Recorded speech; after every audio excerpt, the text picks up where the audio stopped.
Okay, so moving on into our second part of our giant conversation here. You're gonna do the intro? Are we doing an intro? I thought we were just. I mean, it's like another week, another episode.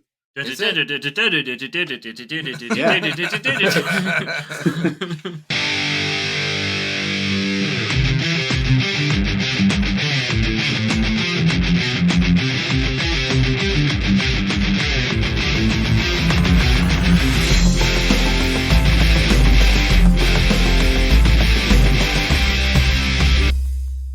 All right, everyone. Welcome to Not Your Father's Movies. I'm Vito.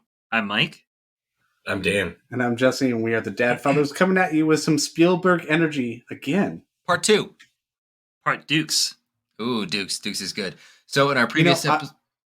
I'm going to open it up with a bomb here. Sidebar. All right. So we've been talking about Steven Spielberg movies. All right. Think of all the movies this man has directed. Think of all the movies this man has produced and executive produced. There's a huge number, right? Mm-hmm. Critically acclaimed, huge blockbuster movies. So all right, I'm going to make a rule here. Do not pull up this list. It's going to be a trivia. How many of those movies he's directed, produced, executive produced, are in IMDb's top 100 movies of all time? 9. All right, Vito says 9. I'm going to say 6. 6. Let's see who gets closest. I'm going to say 7. 9, 6, and 7. The answer is 4. Oh. Whoa. Wow. Really? Yeah. Isn't that shocking? I was expecting like 10. All That's right, a lot of good movies, now, I guess. I'm going to give a hint. 3 of those movies he directed. What are the 3? Saving Private Ryan, Schindler's List, and Close Encounters of the Third Kind. Is that everybody's guess? I would have said Jurassic Park instead of Close Encounters, but... Yeah, I agree with that. Well, all of you were wrong. You got the first 2 right. It's the... Is it E.T.? The third... No, the third one is Raiders of the Lost Ark. Oh, of course. Okay. Yeah. But there's another one on this list that he executive produced. What is that movie? Ready Player One. He directed that, Michael. I'm not sure. He's produced a lot of stuff, including stuff like Transformers. Like, he is busy as a producer. Is that going to be in IMDb's top 100? No, but I'm just saying he has such a breadth. Yeah. Yeah. I don't even know if I could venture a guess.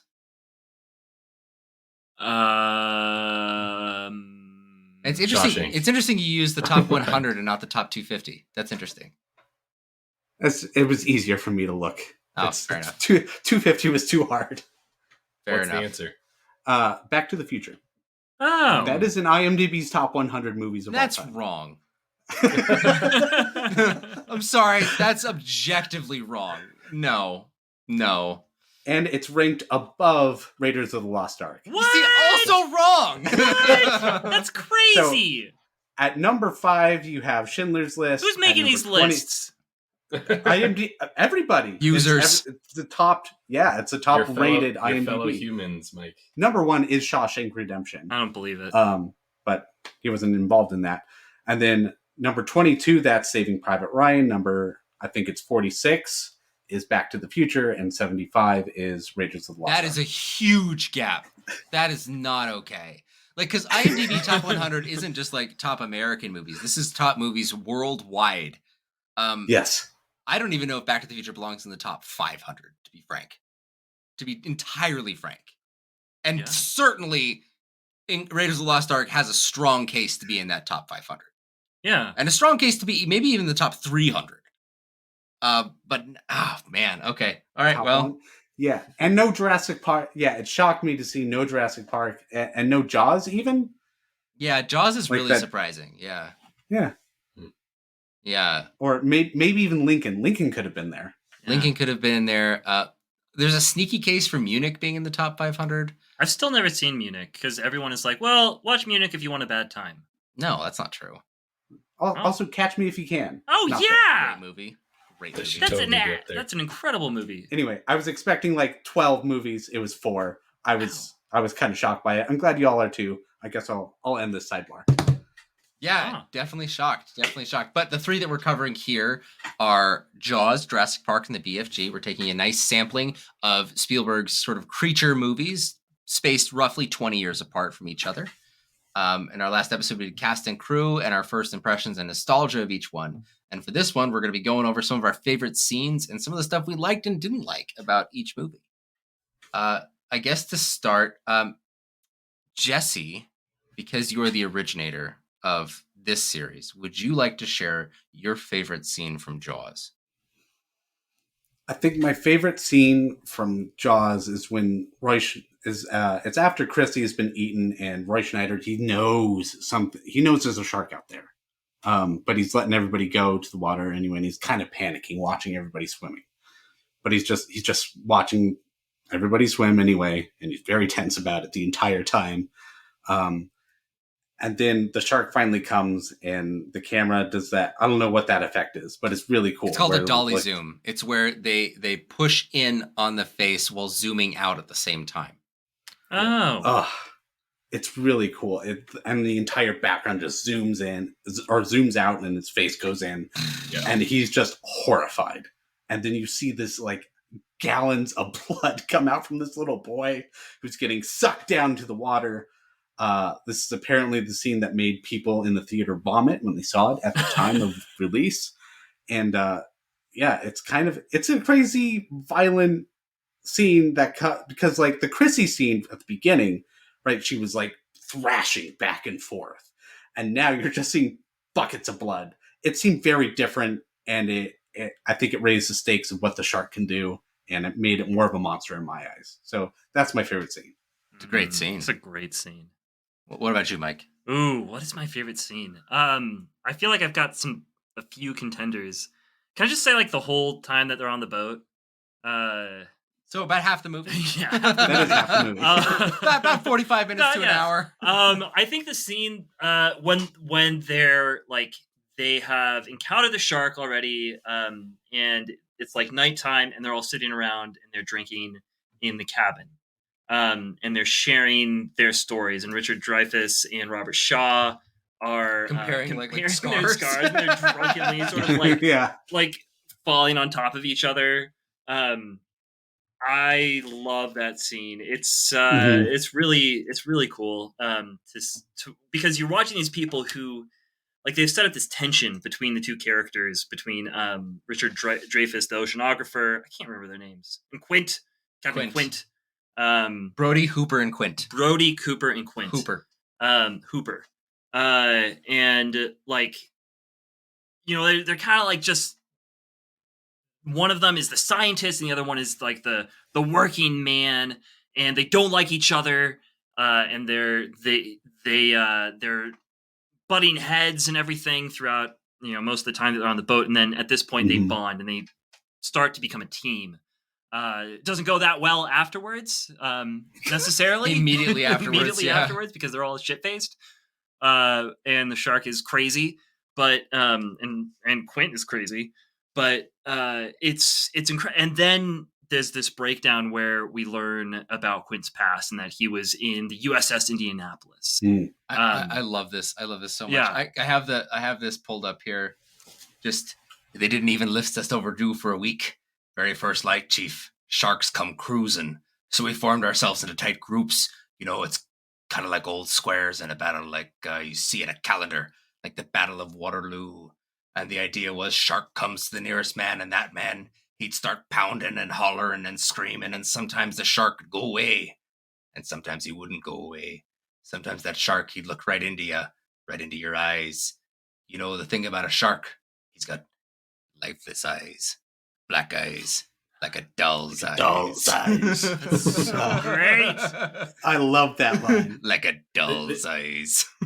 This might be one of the best speeches of all time. Yeah. In movies. It's like I was speechless in this. Like, yeah, it's Shakespearean like level soliloquy. It's fantastic, and I mean he delivers it so well too. Because he's Robert Shaw. Because he's Robert Shaw. Like he's just I wake up in the morning or in the afternoon or whenever he woke up after drinking everything he was up to all night.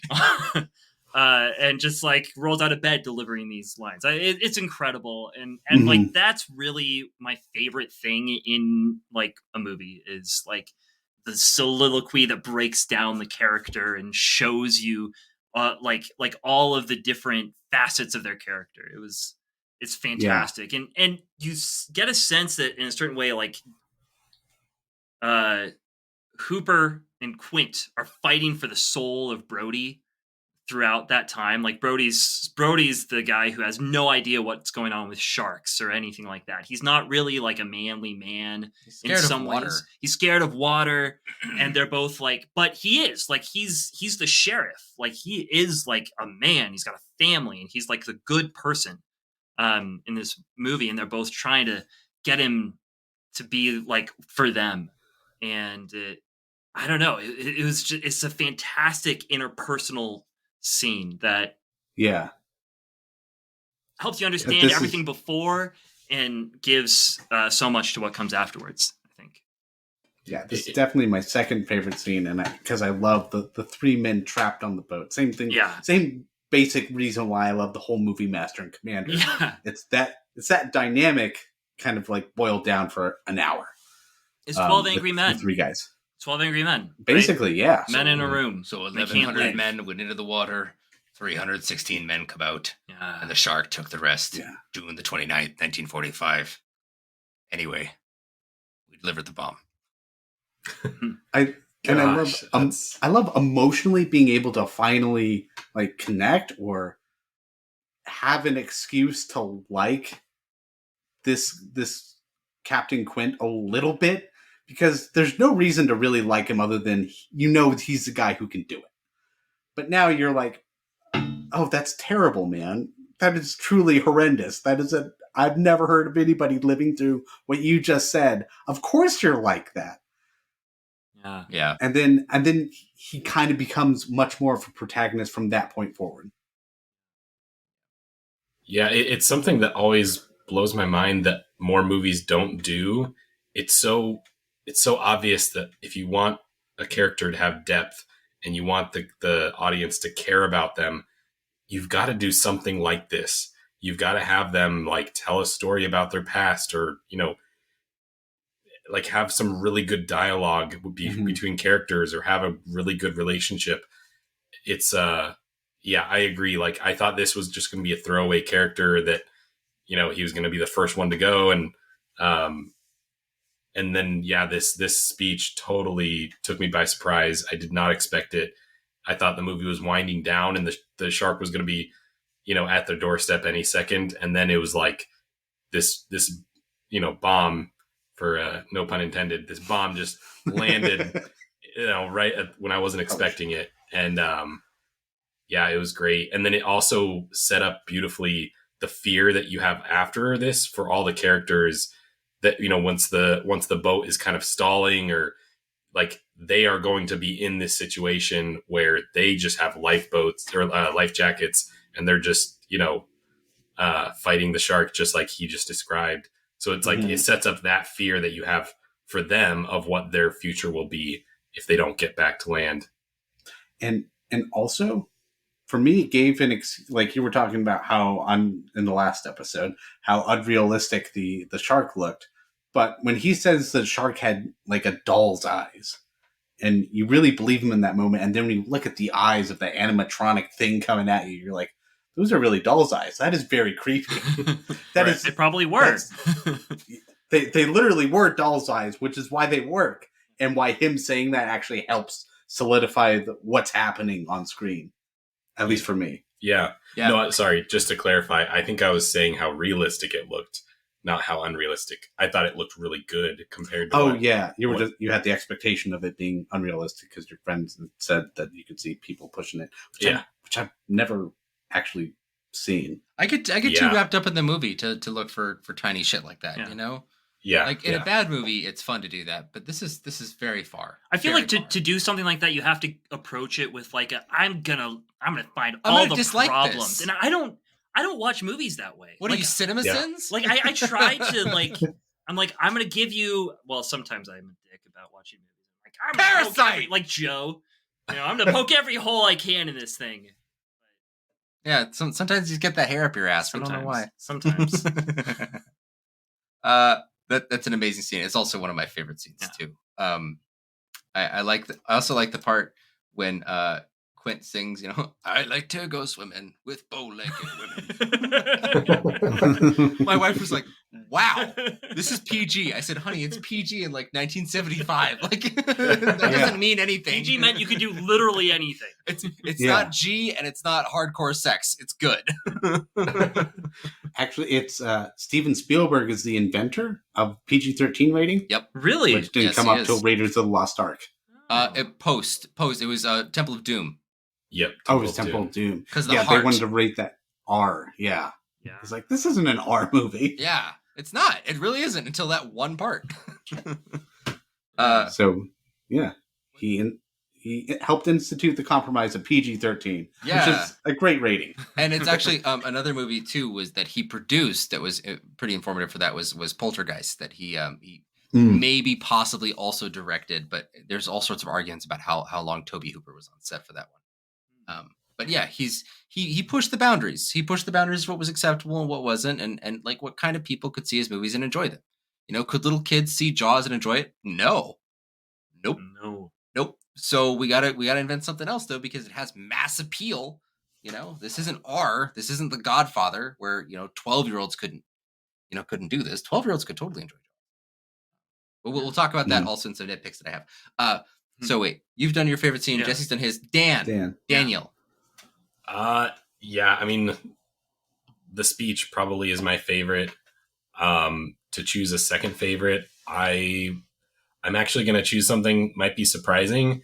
The scene where the widow comes onto the dock and approaches the sheriff and like smacks him and basically shames him in front of the whole town because she found out that he knew that this shark was out there, a day or days before the shark killed her son.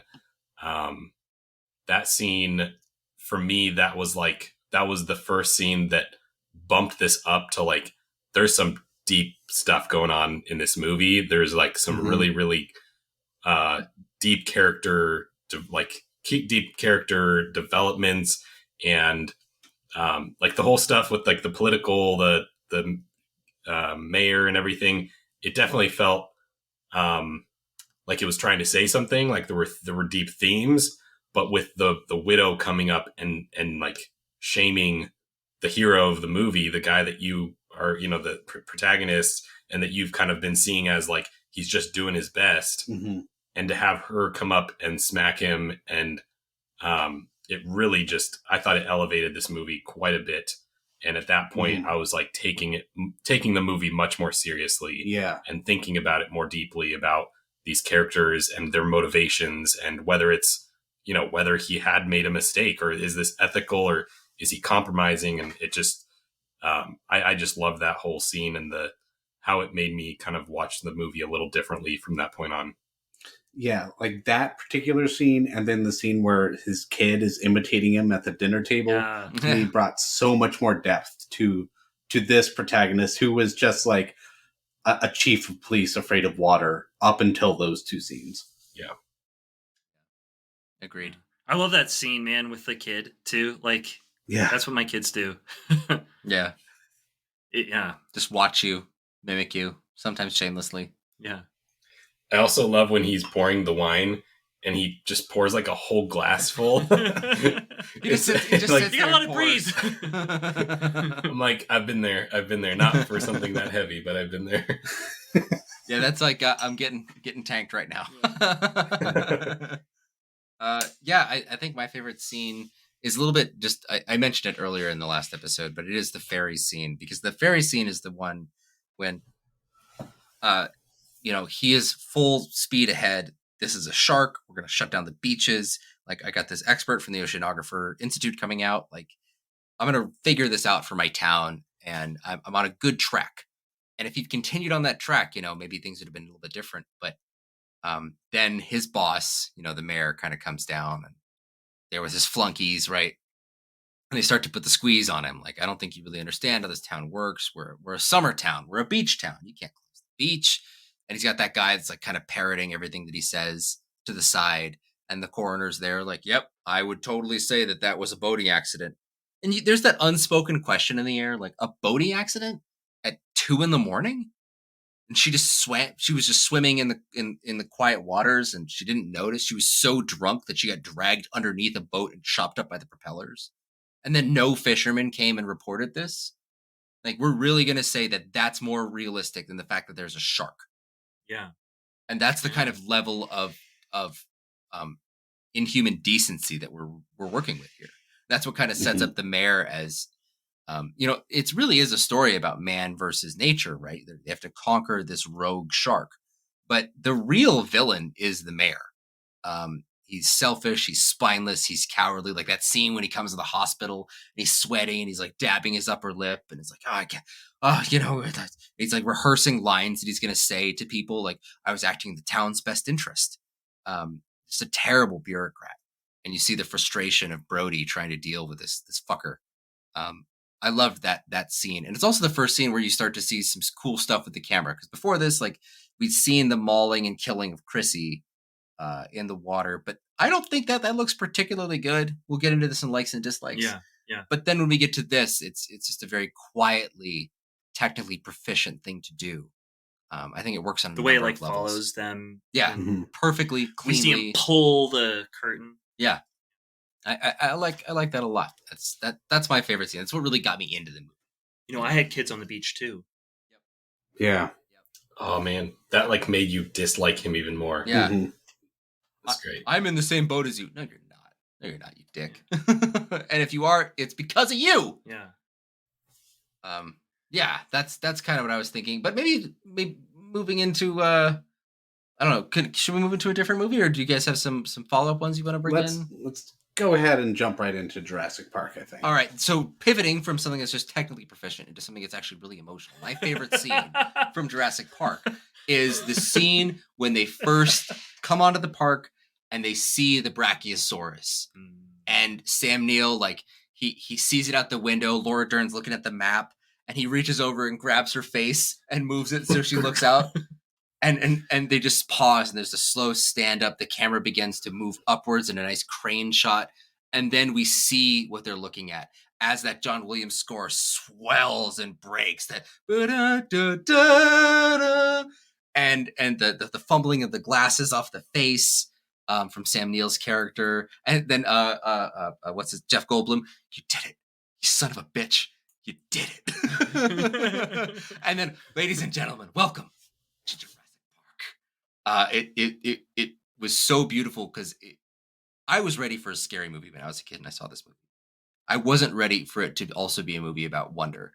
These are beautiful creatures, terrifying and majestic at the same time. Just like the creatures in our world, the lion, the tiger. These are terrifying creatures, but they're so beautiful to look at. That's also what we're seeing here. And I love that gap between our natural world and this recreation of our most natural world, right? And that bridging of that for the audience, I think, just sold everybody. That's why I love that scene so much. I also love the CGI when they're looking over the lake and it's kind of a little hazy. So they're kind of wavy, so you can't tell that they're full CGI. Yeah. They look far more real than most things that I see in CGI now because of that effect. The steam effect coming off the ground it blurred the lines of reality a little bit right there. And that looked really cool. It sold it for me. Made it look wondrous, dreamlike, you know? Mm-hmm. Yeah. It looks great. Yeah, it does. It still works. It still works completely. I agree. 100%. What's your favorite scene, Jesse? My favorite scene is when they are attacked by the Tyrannosaurus Rex for the first time. When he eats the lawyer. Yeah. Yeah, he eats and before the build up to that, you hear a boom. And then Tim looks over at his sister and is like, what was that? And you're not even sure if you heard it because he keeps saying like he hears something. And I was like, wait, I don't hear anything. And then you see the water shaking. Boom. And then this T-Rex comes out of nowhere. And these are cars with glass ceilings. so they can look Love out. the They can glass see this ceiling. whole thing, and then it just starts attacking them, and then of course they're fumbling with the flashlight, and Sam Neill's like, "What are you doing? Turn off the flashlight!" Like, of course, the stupid ass kids just turn off the flashlight. Obviously, you do not want to be like broadcasting your location, but they're stupid because they're kids, and then all hell breaks loose. There's a lawyer in the bathroom. There's Sam Neill scrambling for the kids, and then eventually the whole car and Jeep being knocked down after they've been like running around it trying to avoid the Tyrannosaurus Rex, and it eventually like comes face to face with them, and they're just stock still. Like, it's such a tense moment, and I feel every second of it. It feels terrifying. When the like, glass comes in and they got their hands and knees on it, and you see like the jaws working, but it can't get any purchase on the glass. But it's so close, it's separated by like a quarter of an inch, Yeah. It man, it's amazing. That scene still works beautifully. It's one of the best monster scenes I think I've ever seen. And it's funny too, when they see the lawyer run to the bathroom. You gotta go. The whole movie has those little jokes, the little jabs that, if you really think about it, don't make any sense that people would make a joke in that moment. But they're so funny, and it's great. Or like when they're in the car. Yeah. Or in the car and Tim like brings out the gauntlets. What are these? And the lawyer's like, are they heavy? He goes, yeah. He goes, and they're expensive. Put them back. But also in the scene, Goldblum gets like the best redeeming quality. He tries to lead the Tyrannosaurus off so that way the kids are safe. So it's like, oh, I guess you're not just a jerk. But after Sam Neill had already like the Rex was already going away, and then Goldblum was like, he's a little stupid. Yeah, he's like, I'm going to save them now. He's just an agent of chaos. Yeah. No, I love this scene because it kind of is where the movie pivots from being like an adventure, fun time to being like a real like horror monster movie. It's the scene that just like the opening scene. Obviously, that there is like these things are dangerous. They can eat people. There can be some horror that's going to happen. But this scene is where the whole movie shifts. And now we know the dinosaurs are out and, they're going to start killing people. Yeah, the sense of wonder, it's not dead. There are a couple more scenes of that, but it's pretty much gone. Yeah, we're in terror. Terrifying. We're in terror. Yeah. It's wondrous when you're safe, right? That's when a tiger's most beautiful, is when it can't hurt you. Yeah. What about you, Mike? What's your favorite scene? Dennis Nedry's death. Fuck that. I love that scene. I love that scene so much. I feel like I've loved that scene my whole life. That guy, man. Wayne Knight. Wayne Knight. Yeah. Dobson. We got Dobson here. See, nobody cares. So great. I love the guy. I love the actor. Newman. Newman. And he just, just like his total incompetence and unable to get to the boat on time. Yep. Just when he has to stand up the arrow and he's like facing it one way and then the other way and he just goes, "Go!" and he throws it on the ground. Why did they make the sign that way though? I don't know. It should not be able to spin. Just label it. Like label it with stationary arrows that are carved into. Why is it? It seems like that's a hazard. Their risk management team did not do a great job, I have to say. Yeah. They tried, but also that quote though from Dennis Nedry. There's two famous ones, but "Don't get cheap on me, Dobson." Yeah, is one that we used in my family's house all the time. Don't get cheap on me, Dobson. Anytime that like someone's gonna buy something for someone else, like, "Don't get cheap on me, Dobson." Like, Yeah. And then also the you didn't say the magic word. Oh my gosh. Yeah. I also love his whole story. Like he didn't get a raise from John Hammond, so he's gonna go like get all these embryos. Like But he also should have gotten a raise. Like, he runs the entire park. It literally falls apart because he's not there. Yeah, like they need to pay him all of the money. Like that's where the money needs to go. I don't know what think Samuel John L. Hammond's like- Jackson's doing, but it's not enough. Yeah. And I like how John Hammond's like, I don't care about your financial troubles. It's like, well, he should be making far more money, though. He's running your entire operation. How does this not make... And he says, like, I don't want to get into another financial debate with you. I'm like, they get into these debates a lot. Like, why are you having financial debates with your employee? I thought you spared no expense, John. Yeah. Yeah. There's one But exception to that. He spared expense on Nedry. On Nedry. The guy with with like 2 million lines of code. with like 3 keystrokes just undoes everything. Yeah. Just everything. I love They had though to pay too. for the ice cream, so they couldn't pay Nedry. That's why. I love that. Didn't say the magic word, and then you see Samuel L. Jackson pounding the keyboard, going, "Please."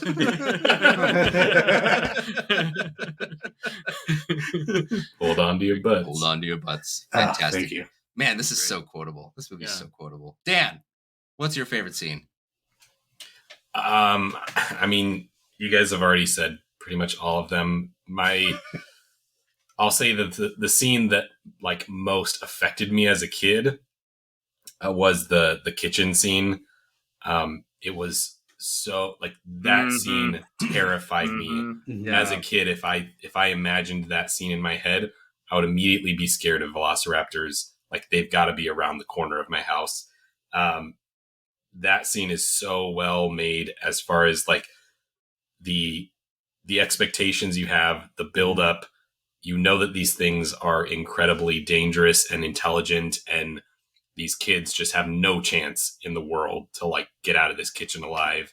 And everything in the kitchen is, perfectly set up to lead to their death. Like, anything they touch is, metal on tile. It's going to be loud. There's a lot of like fake outs with the girl going into the, I don't know if it's like a little storage thing. And as a kid, I never understood that. I was always like really confused. I didn't understand the fact that it's a reflection for like a number of years. But yeah, it's a great scene. It's so incredibly terrifying. The velociraptors at that point, it's like these velociraptors are the most dangerous thing that I've ever seen in a movie. And, I still think today they're fantastic. When they open the door. I love that. Like, this scene almost feels like it should be in a different movie. Like, it feels like more of a Terminator movie. Like, a Terminator literally hunting its prey and then about to kill it. The unstoppable force. Yeah. Until it meets the there's T-Rex, right? And then he just grabs that velociraptor and throws him. Yeah. So satisfying. The T-Rex is the real hero. And as he roars and the banner, "Welcome to Jurassic Park," just falls down, and you're like, "Oh, yep. This is what a filmmaker dreams of being able to shoot, is this one scene." Or no, it says when dinosaurs ruled the That's earth. right. Yeah, You're that's right. You're That's right. right. And also, that's kind of a cool concept. Like, the heroes couldn't save themselves. It had to be this force of nature that they couldn't control to begin with to save them from the uncontrollable force of nature that they couldn't control. The food chain is reasserting itself. Yeah. Nature finds a way. Finds a way. Wait, I Jet, love. wait, who hasn't gone yet? We all went. We did? Yeah, Mike, did you go? I went. Yeah, we all went. Oh. Yeah, I went. Oh. Yeah. That was Dan. That was Dan's last one. So, Oh. I guess I would propose something for the BFG. This is a movie of fairly discrete sequences. I don't think any of them are particularly memorable, and I would ask if maybe we could kind of combine the fave scenes and the likes dislikes on this one.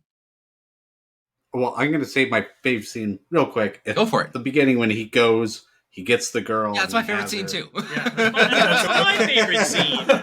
Oh, Wow. really? Yeah. It's the best scene in the He's movie. hiding. He's hiding. Oh, he's hiding, and then he's Yeah. like jumping, Yeah. and he goes to his magical land. Like, it's so memorable and evocative. Fantastic. It's literally Yeah. the best scene in the movie. Yeah, it's amazing. That is an amazing scene. I would say it's the only great scene in this movie. The dream stuff is cool. It's fine. The dream stuff is cool. I think it's okay. So It's this is why neat. this is why I wanted to bring in the likes dislike Yeah. stuff. Is that so? There's this. So everyone's favorite scene is that opening scene. Yeah. Oh, it's yours too? Okay. So we're done with favorite scene. Okay, I love like the girl by herself at the beginning too. Like not just when the giant gets I there, like but also the whole like, opening. like, Dan, yeah. the whole Dan, opening. is that actually your favorite scene? Yes, I was Okay. going to say Okay. that. Cool. Yeah. We all thought the same thing. Cool. Amazing. Yeah, the whole thing when she's narrating and she's like setting her things and she has insomnia all the way through when he takes her out in Giant And they Land. run and they get to Giant Land. Mhm. all the way to there. So that like that 10-minute sequence. Yeah. Yeah. But this is something I dislike about later period Spielberg that I did not see in earlier period Spielberg. Even when he's doing stuff like producing like Land Before Time, he's doing stuff like An American Tail, animation. When he starts to do this CGI thing, kind of like his counterpart Robert Zemeckis. So Robert Zemeckis gets accused a lot of doing the uncanny valley, where he's making things that are close to humans, but far enough away that it's kind of frightening when you look at them, Yeah. like the Polar Express guy. Mm. But then for Spielberg, what he started to do with these really intricate sequences with very showy CGI. So this, The Adventures of Tintin and Ready Player One, I'm really thinking of. Yeah. Where we're just like going bananas. You got CGI characters interacting with real life characters. They're jumping around. They're doing all sorts of they're sliding. There's a lot of sliding on stuff. Yeah. Hiding, fitting Lot of into motion. shapes. Like it's super showy and muscular CGI.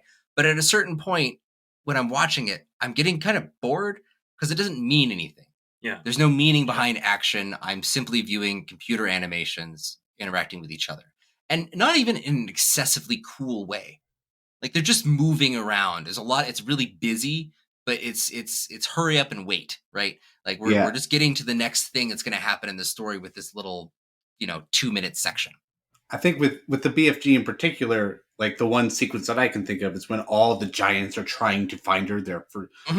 They know that she's in there for sure, and they're just looking around. Yeah. And she's like, she's in the water thing, and she's like sliding around it, and she goes into some holes, and she falls from some things. But it's still like an entire CGI green screen that she's working on. Yeah, and it's very busy, right? Every corner there's like a new like creative thing for another giant to mess with her. Yeah.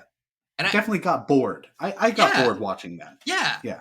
And that's actually my biggest dislike of this movie is that I'm really like the world. I like what they've set up. I like the setting. I like the fact that she gets to the queen and there's this fun like dinner sequence with a giant in the room. Like this is all pretty fun stuff, but I think this movie is just way too long.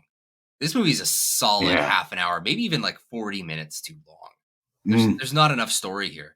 I was telling Mike before, I walked upstairs at the hour 30-minute mark, and my wife asked, "How was the movie?" I said, "Oh, it's good. They're going to Giant Land. They're going to catch the other giants and win." And I turned off the movie for the night. And the next night I came down, I was playing a computer game on the side. And I turned it back on. I look at the screen. And I go, "Oh yeah, look, they're winning against the Giants. There it is, just as according to plan." That's my biggest dislike of this thing is that I felt like it could have been maybe if it was tighter, I might like it more. Yeah. So it's like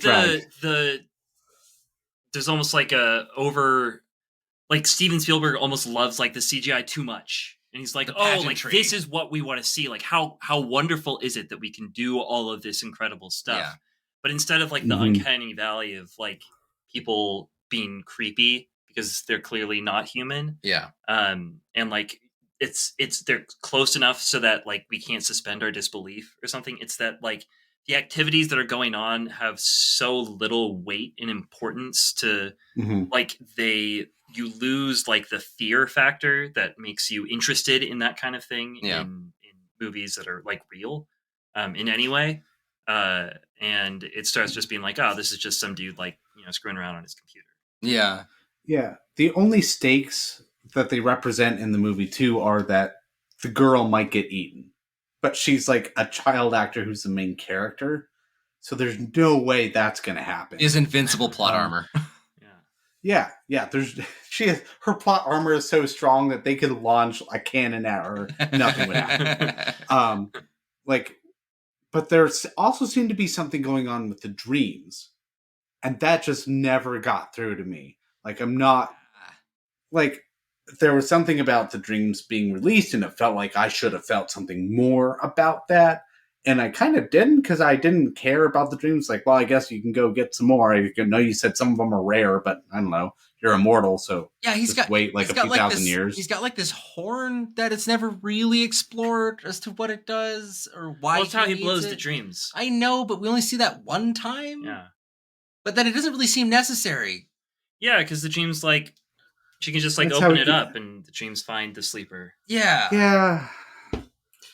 Yeah, this is kind of a like I grew up with Roald Dahl. My sisters and mom read us all the stories. There's not a whole lot of explanation in them. It really just throws you into a fantastical world where anything's possible, and there's a lot of random stuff that happens, random things that people will say, and then it kind of just ends the story. Like they're very they're very short stories, which works in stuff like Charlie and the Chocolate Factory, right? Like I'll believe anything that happens there, and I should believe anything that happens with giants, except that I don't know what's going on in a chocolate factory, but I have some preconceptions of giants, and giants handling dreams is not really one of those. So I have like a little. That's where I stumble on it. It's like I love the randomness of Charlie and the Chocolate Factory. That's a really weird thing to say. Like chocolate factories are things that actually exist in the real world. I know, but have you been in one? No. Yeah. But I have been in factories. Like I've seen they're things. different when they're chocolate. I think I've seen like a video on like I saw a feature length documentary about a chocolate factory. It's called Willy Wonka. All right, pipe down, Mike. But Dan, is there like huge differences between book and movie here? I haven't read the book in a long time. I do know that they're very short, though. We're talking like 200 pages, like a single sit down short. And so I don't imagine that, if anything, they just added a ton of stuff to it. I don't think they could really take anything away. It's similar, like I think of Fantastic Mr. Fox, the Wes Anderson stop motion movie. It's like that movie is 10% Roald Dahl and 90% Wes Anderson as far as the plot, the dialogue, the character development. Like everything is just Wes Anderson making stuff up under a skeleton of Roald Dahl's story, because the story is so bare bones. Like these are very basic stories. They're, like I said, they're very fantastical and like creative and inventive, but there's not a ton of explanation or like, we're not talking about Lord of the Rings here where you have like mythologies and cultures and like languages developed. It's like very bare bones. And so I agree that I think that it's like they explored them a little bit more than the book, but they should have either decided like, we're going to make this integral to this story or not have it really be a thing. Like they kind of try to half-ass it. And I agree with the dream thing.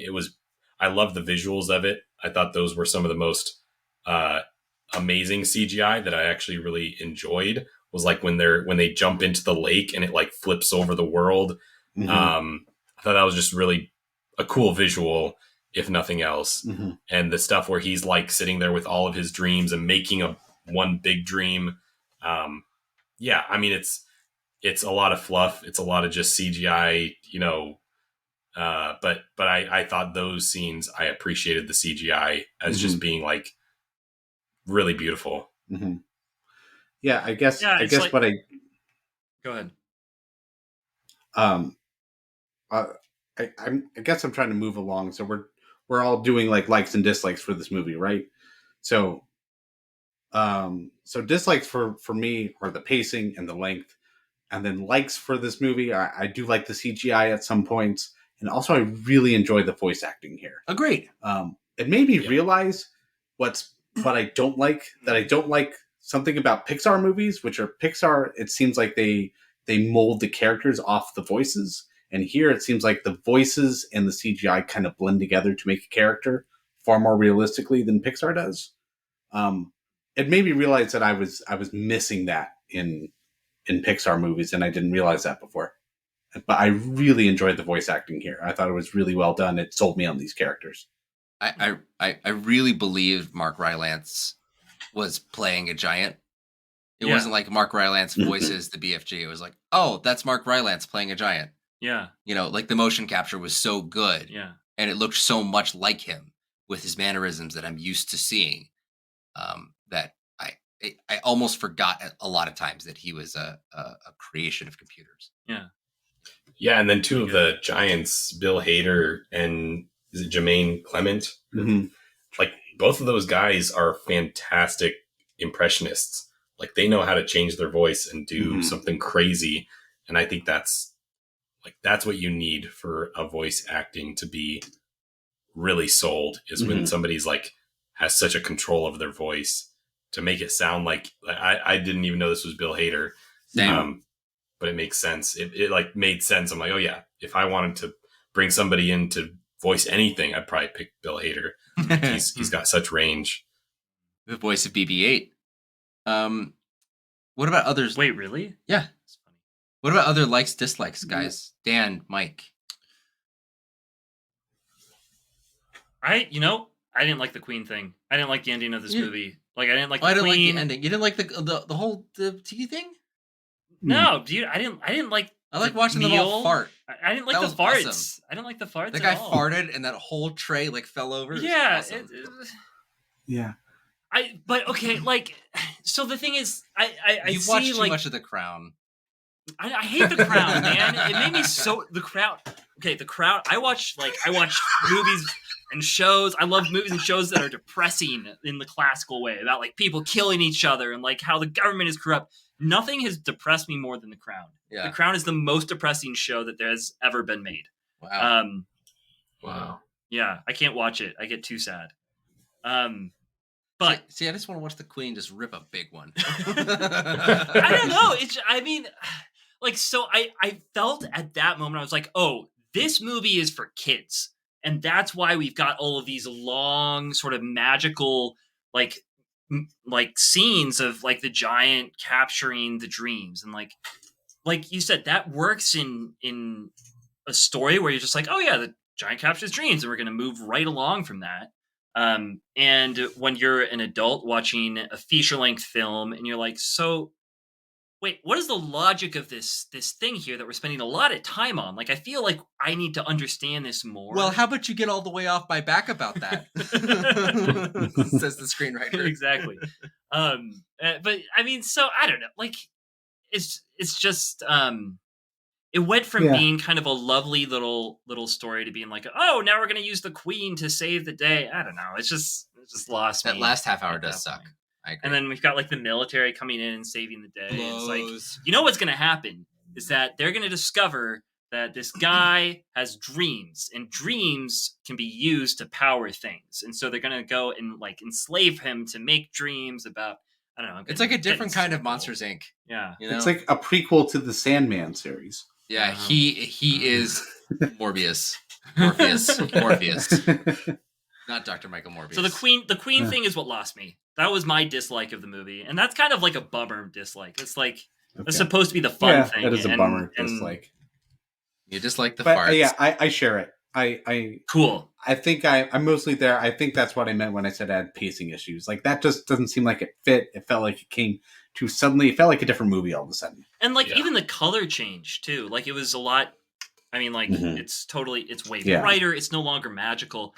But like that's part of also the point of it is like ends up being just her dream, right? Like this is her dream of like she's actually the daughter of the Queen or whoever, right? Like that's the end. She wakes up and she's like, I don't know.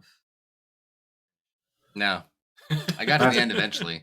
I mean, it finished. Wait. I don't know if I was staring at the screen at the time. Wait, is that true? Is that what we're supposed to think? This is all her dream? Yeah, I think so. Mm-hmm. I think so. So she wasn't just adopted by these two people in the court? I don't think so. Wait, maybe she was. Maybe I'm wrong. Were you watching the ending? I think it was. I think I don't know. This movie is the giant actually giving her dream when she's an insomniac.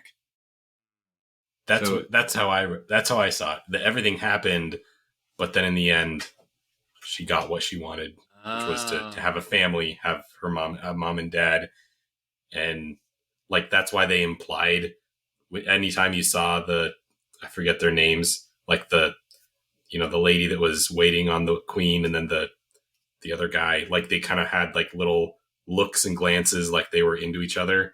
I thought it was implied, like, okay, eventually they got together, and then they adopted Sophie. Oh, that's probably it.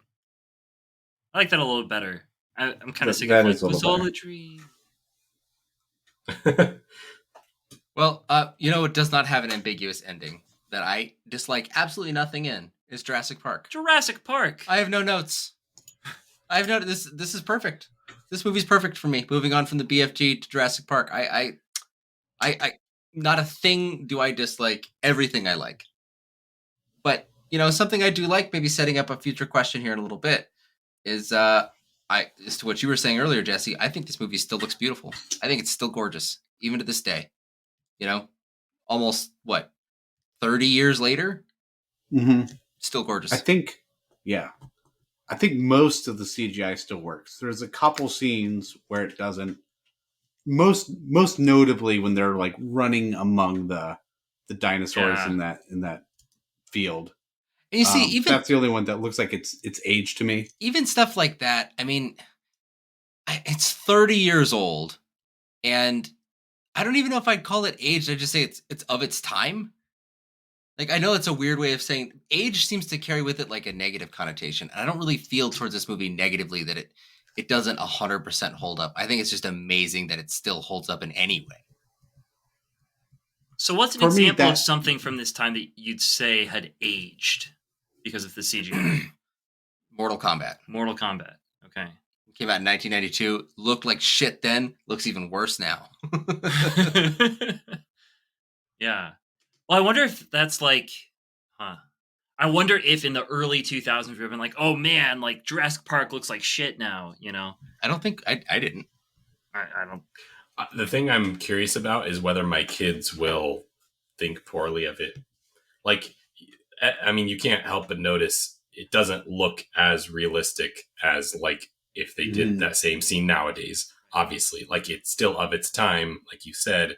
So what I'm curious to see is whether that affects my kids' viewing of the movie. Like, are they going to see that and be like, Dad, that looks dumb? Or, whatever. Like, okay, they're kids, so who cares what they say? But like, still, I'm curious to see how they'll react to it. I think you're right, but I think the difference, Jesse, that I was pointing to is that this is done with care and expertise. And in that way, it's held up for so long that at this point, it can't be held against the movie that it doesn't hold up anymore. Right? As opposed to something that looks like shit 4 or 5 years after it's finished. Right? It looked good in that moment, but the care and the craftsmanship didn't let it age well. It ages really poorly. So when you say it looks aged, that to me says aged poorly. And what I'm saying is like, it's aged incredibly well for what it was at the time. And its shortcomings cannot be held against it right now. Yeah, and it's like the caliber of the story and the caliber of the character development, all of that make the lack of technical ability, because we didn't have it or whatever, it allows it to not harm the movie, whatever. I think it comes down to like the suspension of disbelief. Like every movie is asking you to suspend disbelief at some point in the story. Most movies, and so we know this is not what we are seeing. Is not what it would look like if a man was running through these other dinosaurs, or this is not actually what it would look like if they saw a brontosaurus, biting from a tree. But is it doing like, does it warrant our disbelief? Does it deserve our suspension of disbelief? And every single scene, I'm like, it's doing it in such a well done way. It's doing it in like the best possible way with the tools of the time, that I'm like, I buy it. I love it. And like, it's the same thing with Jaws. And maybe I'm skipping over too quickly over. Go for it. That's how I feel with Jaws, is like, all I heard was, oh, the shark looks ridiculous. It looks like styrofoam. I'm like, sure, but they hide it so well, and they make it where you buy into the fear of this thing, and everyone's performances around it are totally sold, and it's Like they show it only when they really want to show part of the shark.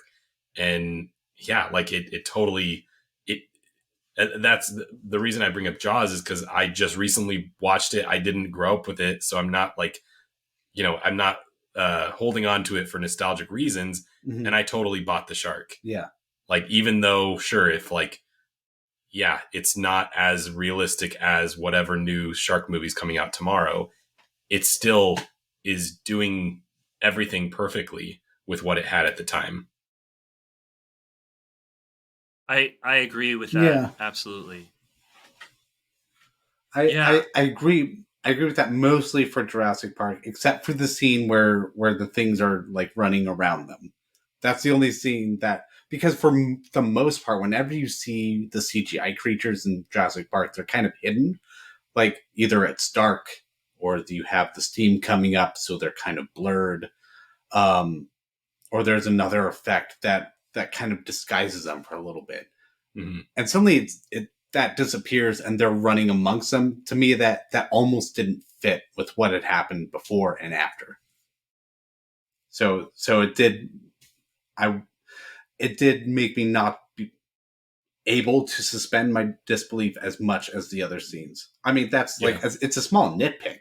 Sure. But that's a dislike I have for Jurassic Park. I got a nitpick. Oh boy, guys, it is a little cheesy, Like this is a bit of a cheesy movie. Like, I guess to one as jaded as you, Awe and Wonder would look like cheese. I mean, like, it feels you advocate openly for cheesy shit like Belfast. Come on. I did not. Wait. What do you mean? What? Whatever. Give me examples. Dan wants to know. Because I'm about to attack you. I'm about to attack you too. I just want to hear the examples. So I mean, like, I don't know, like whereas there's the sick dinosaur, and like all of it. I hope you wash your hands after that. That's funny. That adds to like it not being cheesy, but like when they come up and the music's swelling and it's like, oh, we've got this dinosaur. It's a little cheesy. It's a dream of the vet to be able to work on the dino. Fair It's literally enough. her dream. I agree that then it's a dream come true. It's a little cheesy. You're a little cheesy. Yeah, I don't know. It's a little dated. I can smell you from here, and whoof, cheese. And I will say thank you because you want your cheese to be stinky. No, thank you though. Well, it's fair enough. You can think it's cheesy. I think it's a little cheesy. It's a little cheesy. Absolutely fair that that people think it's cheesy. It's a little bit of overacting. Yeah. I think you're fucking wrong, but I mean, it's fair. You can think that. You can think a little bit of it, but at the same time, it's like that occurs within the context of an incredible story and very, very good acting and all of that. I gotta say though, I do like the book more. I wish it was a little bit more like the book. I have no experience with the book. Really good. No experience with the book. It's excellent. I'm fucking annoyed by Michael Crichton's writing. I tried reading like 2 or 3 books when I was a teenager. Yeah. And I was like, this guy, he's got great ideas, but he's inept behind a keyboard. He cannot string together a good sentence. I know it's overly harsh, but his ideas are so amazing. Yeah. And then he just, for me anyway, when I was trying to read his books, I was all in on the premise. Like, was that one Prey? Yeah. With the nanobots? Yeah. Super into that one, but it just... he gets like extremely technical about how things work. And so I haven't actually like read through it. I don't think I would enjoy it very much if I was reading it like physically, but I listened to it while I'm driving or walking or whatever. And that's a really enjoyable way to listen to it. You're like, oh, that's interesting. And of course, like he's super interested in like the technology and stuff. And that's a huge Did he come up with Mr. DNA? Yeah. I think good. So. That's because Mr. DNA is like one of the best parts of this movie. Wait, Mr. He's DNA. basically like the little Mr. Paperclip guy. Mr. DNA. Yeah. No, he came up with like all of it. All of the technical stuff is like straight out of him. And it's made like it's very similar to the book. But what's it the goes key into like difference chaos theory a lot more.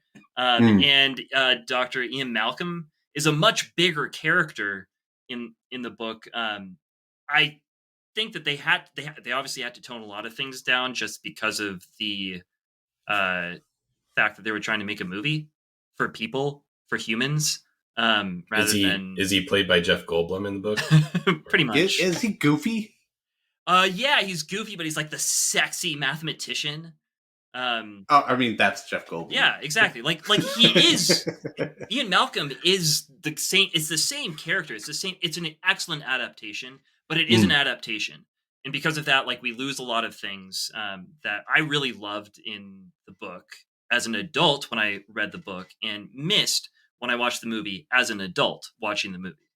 I didn't, like I said, I didn't have any nostalgia of it, and so I see a little bit of cheese and I don't know, not enough of an adult, I don't know, story or something like that. You wanted to see more of the theme come through, more of the man versus nature thing? Not necessarily, actually. I thought that they did a great job of bringing the theme through. It was almost like a little too obvious in a way, or a little too quick. You got it like right away, which is great. Yeah, like that's what you're doing with this movie. The movie does exactly what it's trying to do, and it does it well. And like it gives you the theme. It's like, here's a blockbuster movie with an incredibly complex theme. Like technology. Say we could do this shit. Should we? Probably not. The movie fairly definitively is like, don't do that. Yeah. If it's condors, you can do it. Yeah. Yeah, I agree with you on the cheesy. I don't know about the book, but I will say one thing that I find just stellar, that goes above and beyond in this movie. It's just the way it flows and is paced throughout. Like, when I was watching it, I noticed that, like, you know, the part where they get stuck in the park and the terror starts happening, like we were saying, that happens over an hour into the movie. Like, it's only a little less than half of the movie is them being stuck in the park. Yeah. And the rest is just wandering in the park in wonder and the setup and the politics behind what's going on and the science and all that, which feels like that's 15 minutes. But it's amazing that he can make over half the movie feel like 15 minutes and the rest of the less than half the movie feel like the entire movie. That's really cool. I don't know how he's able to accomplish that. The last part is such like a sense of urgency, and the first part is so kind of open-ended and wondering, but you do get the sense there's something wrong, which like kind of piques your interest. Yeah, I love that. I love that about it, that dichotomy. And that's a parallel that I found with Jaws. Like the opening scene of Jaws is somebody being killed by the shark. The opening scene of Jurassic Park, somebody's killed by a dinosaur. So you have that kind of hanging over your head, like you know that these things are dangerous. Something else bad is going to happen, you know, later in this movie. So you kind of buy in very early on, like this is important. Like some dark shit's going to happen, and I think it's brilliant for both of those movies. Yeah, how to like starting off a movie like that, setting the tone that way. And also the skeletons of both the movies are actually pretty similar. You know, there's the bad event that happens at the very beginning, and then there's like the politics and the seediness that is happening in the first more than hour, and then when all hell breaks loose midway through the movie, and then the urgency happens. And you have a whole change of scenery and tone, and that happens in both movies. It's kind of cool that you can have the same very basic structure happen for both. Yeah. So I think let's fire through some of what we liked and disliked in Jaws real quick. We've given it a lot of conversation time, so I don't really feel like we're shortchanging it. I actually felt like it was pretty appropriate we spent some more time on Jurassic Park, because I felt like that had gotten short shrifted a little bit earlier. But real quick, the only real dislike I have for Jaws, and it's a pretty little thing, and it's weird it's coming from me, is I don't really like the toplessness at the beginning. I find it kind of annoying. It's really dark. I don't know why she couldn't have just been wearing something else. I know this sounds really dad of me, but when nudity is on screen, I like it to mean something. I like it to have a point. If there's a sex scene, I'd like to be learning about characters through it, or something about them, or something about the world. I just like for there to be some reason for it to be there, other than the fact that it exists for its own sake. And she's already vulnerable enough just in her underwear. I don't know why she had to be naked on top of it all. And I don't know why I also had to see it. And this is a movie where, I mean, there's some blood. It's a little intense, but I could conceivably show this to a 10 or 12-year-old, and I'd be really excited to do that. Yeah. But I can't really, you know. Yeah. Now, because that opening scene is so foundational, you cannot skip it. It cannot be skipped. Oh, we skipped it. We did. They're just like, yeah, a girl goes skinny dipping, and she gets No. eaten by a shark. I will not skip it. I shall not skip it. It shall not be skipped in my house. I don't think that's correct. The movie. I know. The You're movie very needs the against that. scene. The movie, it doesn't do as well without the scene. Yeah. In my opinion. Yeah. Yeah. And I'm annoyed that that's there. And so with me not being able to skip it, now Yeah, I that agree. automatically raises the age of my kids for them to be able to experience this movie. So I found that obnoxious. Yeah, I'm with you. I also agree. Yeah, that's a dislike. I'm Or at pretty least sure like it that's could have what been like prevented me from really seeing zoomed it. out. Yeah, same. It's why I didn't see it Yeah. when I was a kid. Yeah, and it's like the poster. It's like the naked woman on a poster. One of the best It's posters kind in of- the world, though. Just the giant shark. Yeah, and that she's is a great so poster. little. It is, but like, yeah, put some clothes on her. Yeah. I mean, and also like she's going skinny dipping, or I mean, she's just getting in the water drunk. I mean, it's just as believable she'd keep her underwear on. I don't know. Well, it was the 70s. Like you That- wouldn't believe that someone. That's would my go wife's answer as swimming well. Naked, And I without fucking being get naked. it. I do, but just as a dad, just don't do that. Yeah, it's annoying. You don't got to stick So up for the filmmaker, Mike. Yeah. You don't got They to. should have. He's okay. There was this. I watched a making of documentary, and there was this kind of ridiculous story. One of the producers, I can't remember his name. Like, do you remember what the actress's name is? I think it's like Susan something. I can't remember what her last name is. Yeah. So she walks in and she said, "I hate getting naked in front of these guys because they always ask me to. So instead, I just brought a picture of myself." And so I gave it to him, the producer, and the producer looks at it, got beat red, and then immediately showed it to Spielberg. And Spielberg saw it. It's like, yeah, but can she act? There you go. And then the producer's like, well, what more do you want from me? Wow. And that's the whole story. Yeah. So like, just knowing that sort of attitude in Hollywood really bothers me. Like, women shouldn't have to undress in front of men when she first walks in front of them, especially if they're going to hire her for a job. They shouldn't say like her body is like the most important thing about her. It should be about, can she act? And anyway, yeah, I agree. This It's- does it's- have the ring yeah. of like the money behind the film being like, no, we got to have this sort of scene because like I don't think Yeah, of- it's a check. It's a box to check. You need, like, we it's need the naked woman. 1970s. You need boobies. Yeah. Well, Yeah. it feels Mhm. like there's sort of an internal struggle with this movie, like as it's going too, where like there's some things that make it just seem like, oh, this is just almost a slasher film sort of thing. Like this is, Mhm. and like that's obviously intentional in some parts, but other parts, like halfway through the movie, it's almost like they wrestle like this is a character drama about a man trying to find who he is in the world and fight against nature and all of this stuff. It's like, finally, here we go. Rather than like, oh, you know, we've got sort of this shorthand, like, oh, you know, corrupt politician, like local town, like people getting killed, naked girls, all of that stuff. Mm-hmm. Yeah. Yeah, it really does present itself as a slasher at first, and then, yeah, I think it's elevated beyond that pretty quickly, especially with the dad moments that we were mentioning earlier. Exactly. To me, that's when it was very solidified. Like, oh no, that's not what this movie is. Yeah. But I think we gushed a lot about our likes. Is there another dislike for this movie at all? Does anyone have anything they wanted to bring up? I don't think so.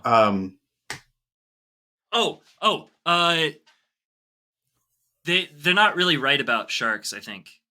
Like we Yeah. know a lot more about sharks now that it's like 60 years later or however many years later Mhm. it is. And like sharks don't do the things that they do for the reasons they say they do.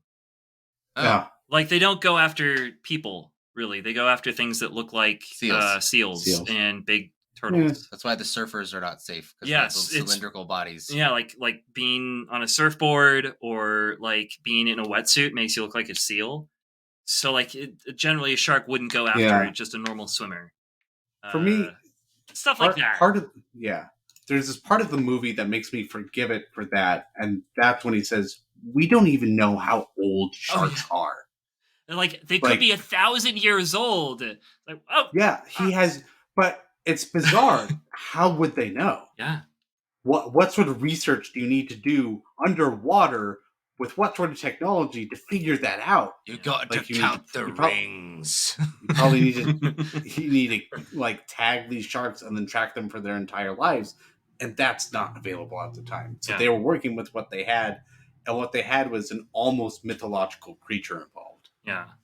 Yeah, and it made sense to me that this movie was like doing this with this very mysterious creature, but I it did annoy me a little bit at times where I was like, this is adding to almost like a stereotype that we have about sharks, that they are dangerous, and they're like one of the least dangerous animals to man. They're like super far down there. I think there's only a handful of shark attacks per year. If you look at other, you're more likely to die from a vending machine falling on top of you than to die in a shark attack. That's true statistics. All right, next movie we're directing with the vending machine.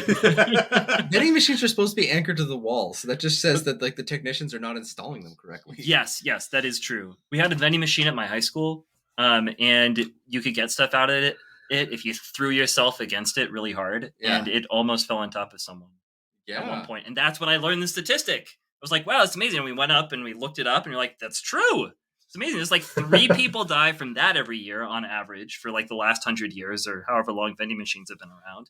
And like 1.2 people have died from shark attacks every year in recorded time. Yeah, so hippos are the real ones we should be worrying about. But maiming. What about shark maimings? Well, that's not fair.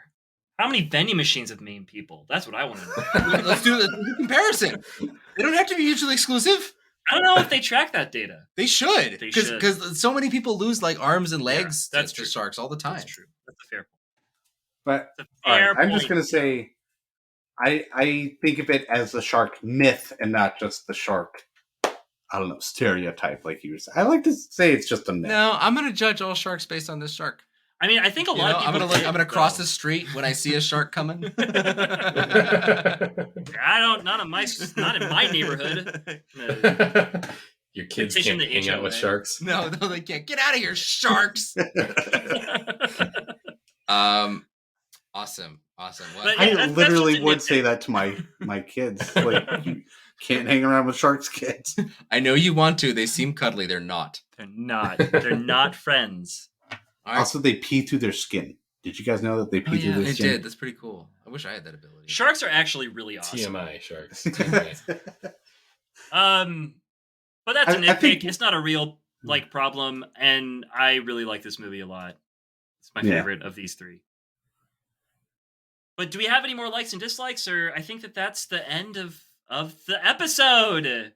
From all of us at Not Your Father's Movies, I'm Mike. I'm Vito. I'm Dan. I'm Jesse. We'll be back at you next week with some more stuff. Questions, yeah. Spielberg.